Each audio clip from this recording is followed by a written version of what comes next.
Hi, it's Winton Churchill with the Barefoot Consultants, and welcome to Freelance Friday. Today, we're going to talk about 3 skills that 50 plus and baby boomers can get paid for that they don't realize that they already have. And the very first one of those that I wanted to talk about is this whole idea of coaching. And we've seen this emerge on many of the job and project networks that we teach people how to work on, is just coaching people on some aspect of their business life, their career, or their personal life, or a hobby, that kind of thing. If you've been active in a hobby, and I talked to somebody recently that was a very active knitter, knitting with knitting needles and that kind of thing. And, she had no idea that that's a skill that she could actually use online. And we went online and looked at a couple different freelance sites, and you just go in there, look at in Fiverr, Upwork, whatever it might be, and put in knitting, and you'll see lots of different things. Somebody might want an article on knitting. Somebody might want a blog posting on knitting or a social media posting on knitting. But sure enough, there was somebody that wanted to be coached on learning how to knit. And so rather than trying to, pick it out of a book or watch a YouTube video, they just wanted somebody that could help them from where they were. They weren't a complete beginner, but they also wanted to move up a little bit in terms of what they did. So it was a very interesting thing. And most people don't realize that they have something they can coach people with. Some people coach individuals through a job change, for example, or changing from one industry to another. So a typical coaching sort of thing looks like maybe 6 sessions once a week. They're able to advise the person, be a sounding board for the person, give them perspective, maybe on what rates people are being paid in different cities, under what circumstances, that kind of thing.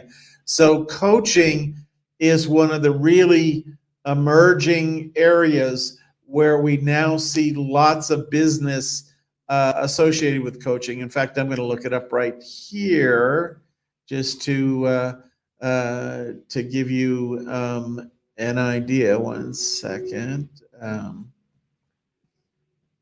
So in one of the networks today, the number of jobs available, hold on just a second, I'm not quite in the right place. There we go. Coaching. And the reason for this is that people want somebody that can focus on what they know and how they can go forward with that person in an efficient way. They don't want to have to start. Usually if you take a course, you have to start at the very beginning and go through stuff that you already know. What's great about this is you can work with somebody live and in person, even if it is on Zoom or something like that, and then be asking them, hey, well, I already know this and I already know that, but the part I'm a little hazy on is this. So it's very efficient. So just as we looked this morning on the Upwork network, I'm seeing 2,455 coaching jobs of one kind or another. So certainly lots of activity there. I would imagine that sites like Freelancer are about the same number of jobs. So many coaching jobs. Here's one to help me be a better salesperson. Here's one, coach me on writing a resume. Here's another one on how to become a self-published author. Let's see. So there's so they just go on and on. A couple book writing ones. How to create a policy and procedures manual. If that's something you've ever done as a manager, in a number of companies, I had to create a policy and procedures manual. I had to create a policy and procedures manual. first create policies and procedures for my department, and then bigger organizations over time. And so that's a skill that you hone usually every year. Usually you're having to update those policies and procedures. And this is kind of invisible to most baby boomers. These are things they did many times in corporate jobs or working for a mid-sized business, that kind of thing. Just the things you do on a regular basis, there's a great demand for that now. So something to think about. And in fact, if you've ever done any coaching, it would be great if you could share that in the window there. What kind of coaching have you ever done of an employee? Were you a mentor to somebody? Could be a neighbor, could be a friend, could be somebody you work with.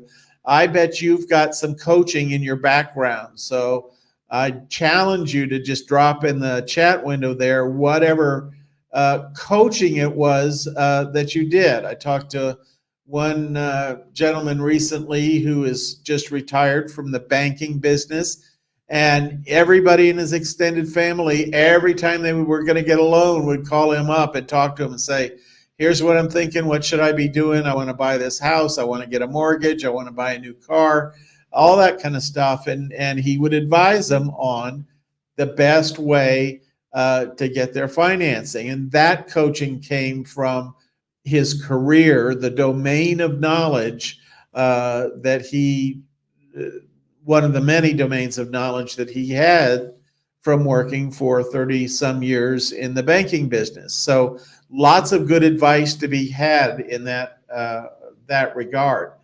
The next, and I would call it a cluster of skills. These are really work ethic skills. And many of us just take for granted that when our boss gave us a job and we went and did it, that we turned it in pretty much on time and we turned it in pretty much complete, and occasionally the boss would look over it and say, gee, there's a section of this you left out or something like that. But the idea is, getting that completion.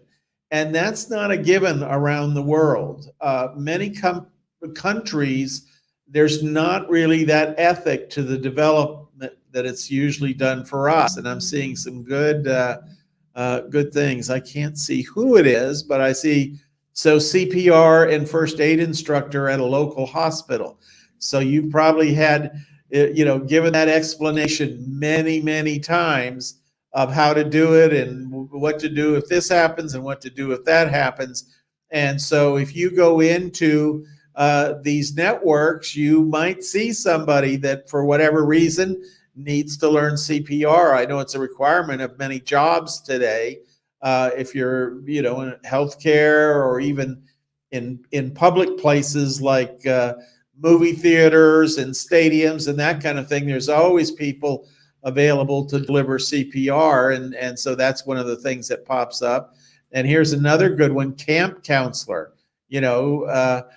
Camp counselor is a pretty intense thing. You've got a lot of stories to tell and probably a lot of everything from skinned knees to broken hearts to whatever else might have come up. And there's a certain knack to being a camp counselor. So coaching somebody who is either going to be doing that or is doing it now and having some struggles, or is doing it now and wants to be better at it, will go in from time to time and post a job to say, I need somebody to help me understand this. Sometimes it'll be, I want to talk to you for an hour. And the old saw was that, I want to pick your brain for a cup of coffee. And even if you're in Starbucks, it's what, $4, $5, $6 now with inflation. But that's, most of us, when we ended our career, were making a lot more than $5 an hour. And the idea of offering advice and being able to help somebody with that kind of coach on running, and running is a very individual thing. And I did run into somebody recently doing coaching. There's a lot of physical fitness type coaching going on because you can see a person on Zoom, and you can actually, have them doing exercises. It takes a little bit of setup, but they have to get everything set up before they start their call. I know that during the pandemic, I had a back sprain, I guess you'd call it, and I had called my favorite body worker in the Feldenkrais area, which is a form of body work, and that lives in San Miguel, and I was 1,000 miles away, but he was able to do what they call in Feldenkrais a lesson, and he was able to see my body, and he had me put some pillows a few places, and he had me doing stretches of one kind or another, and so a couple different things going on with that, but immediately relief from something that was mildly painful, not fierce, but mildly painful. And all that knowledge can be extended, and particularly when somebody is training as a runner, that's a very important thing, is to kind of do course corrections on from day to day, or every few days, whatever that might fit the person. It might be a 15-minute call every other day. That's an example of how coaching might look. So in getting back to the worth ethic, which is really a cluster of skills, this is the whole idea of meeting deadlines and completeness of work. And we don't actually see a lot of that in some places, in some countries. Obviously in the big cities, the major metropolitan areas of most every country in the world, there is a work ethic of getting things done and that kind of thing. But as you get to more smaller towns and rural locations, there's a lot of, we talk about this here in Mexico, mañana and mañana, it's tomorrow, or it's, in a few days when I get to it, or whatever it might be. And that works usually in the culture that you're in, but it doesn't necessarily work if you're an online freelancer. So if you lived in Mexico and wanted to work in the world of banking, you figured out how to get a little bit of an education, get yourself maybe to New York or Los Angeles, one of the worldwide financial centers, London, whatever it might be, and you figured out how to do that work. Well, now you can learn that work sitting in a kind of remote village, as long as you can get a wireless connection, and you can watch videos, and you can learn a lot of the stuff you need to know. You don't physically have to show up there. And this is one of the places where different people from different cultures are kind of surprised. They think it's odd that they told the person that they would have the job done in 5 days, and it's now the 8th day, and they didn't really think to send them a note and say, hey, this is running a little late, or anything like that, because it just wasn't in that culture. There was more tolerance of lateness on different projects and that kind of thing. So something to know, that just by virtue of your timeliness and your completeness, that is a skill that can be used in many different ways. And then one of the other things that we have had along the way, and it'd be great if I could get some people dropping some things in the chat box here, and had some great contributions here so far, is when you work for a mid-size to a larger size company, corporation, you get a lot of training along the way. And some of the training that I've had, I went to work for Ryder Systems in Miami. I was probably all of, I want to say 21, 22. And the first thing they do for everybody in the company, a many 1,000-person company, is they give you training on listening. And it was called Xerox Listening Skills, I think was the name of the program. It was something that Xerox had developed internally, and it was one of the most amazing things I've ever seen. And here we're seeing cybersecurity training. Yes, many of us along the way, particularly in the IT area, have had cybersecurity training. And even now, there's cybersecurity training at the user level because, these phishing attacks, when somebody spoofs an address of a family member and says, I need you to take a look at this fax quickly, so and so's in the hospital and I need this or that. And you look at it, and the minute you open that up, what you're seeing, it's infecting the entire network in the company that you're working with. So that kind of training, that cybersecurity training, has had to go down a level. So you can see, just put in the word cybersecurity, and you'll see people that want that. And then, I'm not sure what's happening with Upwork these days. With Facebook these days, but usually I can see your names and I recognize a few folks from our programs.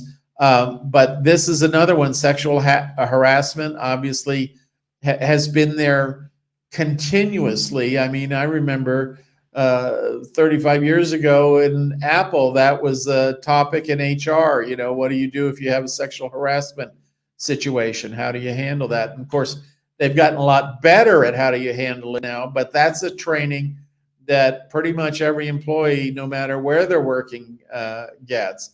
And let's see, and I imagine this one too. Another note is CS awareness, cybersecurity awareness, and just the kind of thing I talked about. You think a family member might be trying to get in touch with you, or your bank might be trying to get in touch with you, and they kind of get you in a panic. That's the nature of these phishing emails. They get you in a panic, and then they, get you to open something you really shouldn't open. So other kinds of training you might have had is how to supervise people. That's very good. A lot of people don't, and they're usually amazed when we come up with 20 skills that they have that they didn't realize, they only thought they had 2 or 3. Supervisory training, management skills. There's things like management by objectives. How many, how many people or how much time is it going to take to manage a project, manage the elements of the project?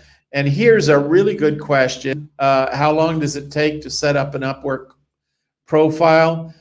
If you're working with one of our coaches, it typically takes about 4 to 5 hours of conversation over, it could be as little as 2 weeks, but it's usually about a month for most people because we do a lot of fact finding like this, or we do 1 to 2 fact finding sessions at the beginning, and then you review those together. And so it depends upon how fast each party is turning things around. But first of all, I know people can be set up on Upwork in probably about an hour. But the question is it good? Is it going to be the kind of thing that will attract clients? A lot of people think setting up a profile on Upwork is like setting up an account on Amazon, and it's not. Your profile does, in essence, what you would call the sales and marketing for you about what your skill set is and how that applies to the potential freelance buyer. But I know because this happens at some of the events we go to.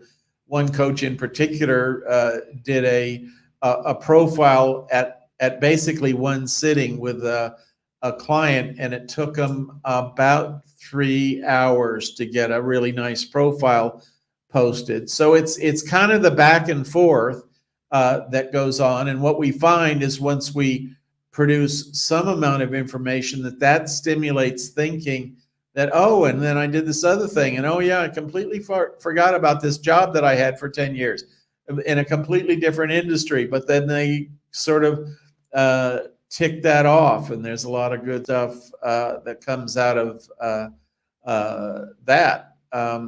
So I hope that helps. And if you're interested in getting an Upwork profile done by one of our coaches, just put your name or private DM me there, and I'll be happy to put you in touch with a coach so you can talk about it and see if it makes sense in your situation. Yes, this project management, I was talking about somebody about this exact topic just this morning. For most of our careers, we did project management, but we didn't call it that. We just came to work and we did whatever was going on. But when you kind of capture it, it is project management. And I remember talking to an executive assistant who, at one point, we would have called a secretary. That would have been the job title. But what she was doing is she was setting up conferences, she was setting up international meetings, she was following through with the launch of a product, so the senior executive could kind of keep his finger on the pulse of what was going on there. And so she was very project oriented. And projects. And if I ask somebody, hey, do you have any project management in your background? They usually say no. And I say, well, tell me a little bit about the work you did. And it's clearly project management. So we put a new label on it, and that really perks up the profile in these online systems, because project management is one of the most in-demand skills now, given the virtual world. I just read an article that 25% of all employees now are working remotely, and that's expected to climb.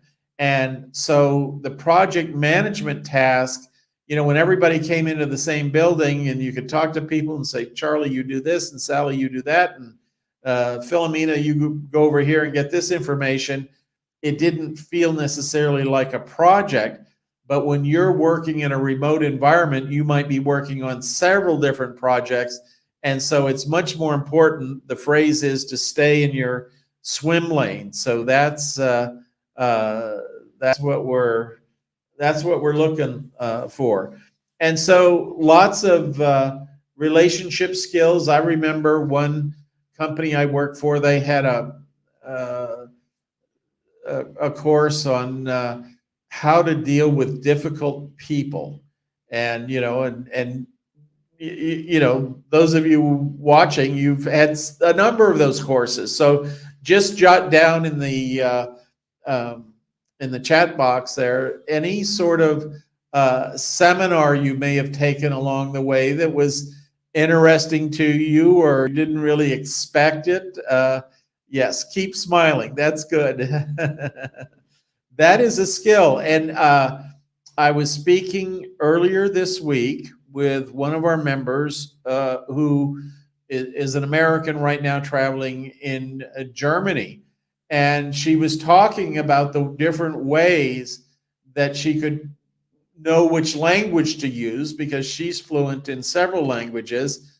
But she was telling me specifically in Russia, you don't see the person, if they're Russian, and she lived in Russia for a number of years, they don't naturally smile a lot. Where in the United States, everybody kind of is walking around with a smile on their face much more of the time than they might be in Russian.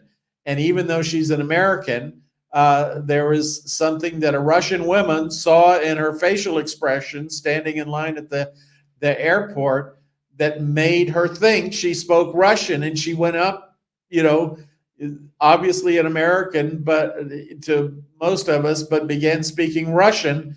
And obviously it worked out because she did speak Russian. So there are certain facial characteristics, and that's one of the very interesting trainings that I had along the way was in neurolinguistic programming, kind of about body language and voice tone and all that kind of stuff, and how to respond to people in a more connected way, as they exhibit different behaviors. And then another big one was time management. And this is one I started teaching informally to people in the various departments that I had, just because I wanted everybody to kind of be on the same sense of urgency and flow of work and what needed to be done and that kind of thing. So time management was a very big thing. And then once a year we did goal setting. So goal setting was yet another process that, depending upon where you work, that might have been something you've been involved in every year for 30 years. So you have a lot of knowledge about goal setting, and you just type the words goal setting in one of these online networks, and you may find people who are interested in having somebody help them one-on-one with their goal setting. And this might be something you do over 2 or 3 sessions, but it's yet another way that you can sit right there at home or in Mexico or wherever you want to be, and unpack your knowledge and provide it to somebody who is very happy to get it. And oh, by the way, they're going to pay you as well. So lots of good things going on with that. So I'd be happy to take any questions you might have.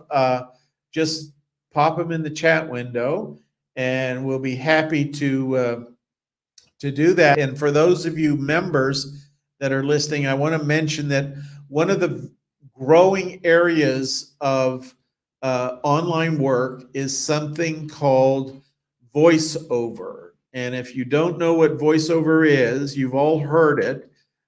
When you see a movie trailer and they show pictures of all the stars doing their thing and that kind of thing, but you hear a voiceover talent say, "In a land far away, in a war on foreign shores," it kind of gives you the 2-minute version of what the movie's all about, enticing you to go into that. And those people make a lot of money.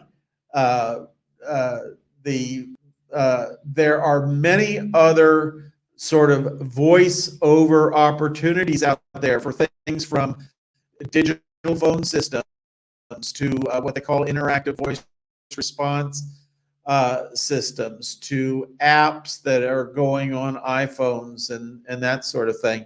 So on Upwork, I just looked up voiceover, and there are over 4,000 jobs today that are active now that contain the phrase voiceover.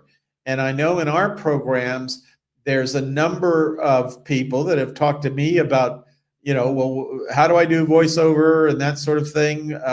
2 of our coaches are very active in the voiceover area and never had done any voiceover before they came into our program. And so in searching for some resources for some of our members, I ran across this guy by the name of Bill DeWeese. And he has helped many thousands of people transition into the voiceover business.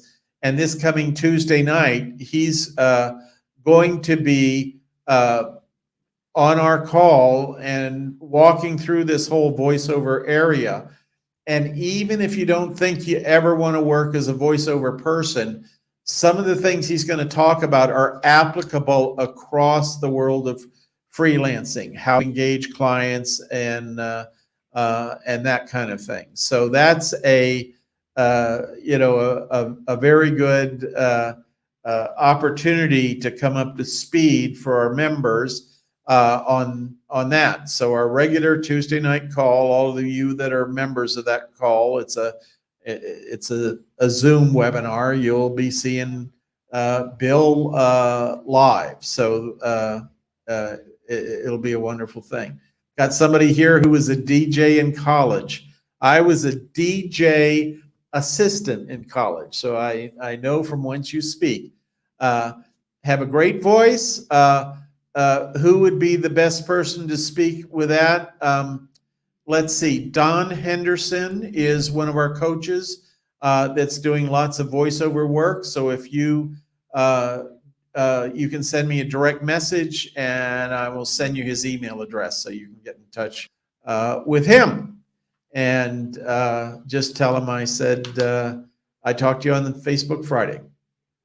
But DJing colleges is also an example of a place you had a lot of different skills. They used to have those carts, and that's what my job was, is to load the carts for the DJ, the playlist, and that kind of thing. So very much there. This is, and I was meant to be here in this moment. You know, there are times when you see these synchronicities, and you know, some people say it's God winking at you when there's a synchronicity. There's, of course, the statement that when the need is greatest, the opportunity will appear. And so right place, right time. And as another friend of mine likes to say, there are no accidents in the universe. So we're glad you're here, and we're glad you're benefiting. And so that's pretty much what I wanted to cover today. Look forward to seeing those of you that are members on our Tuesday night call. We'll be right back here next week for Facebook Friday. And thanks for stopping by. Take care.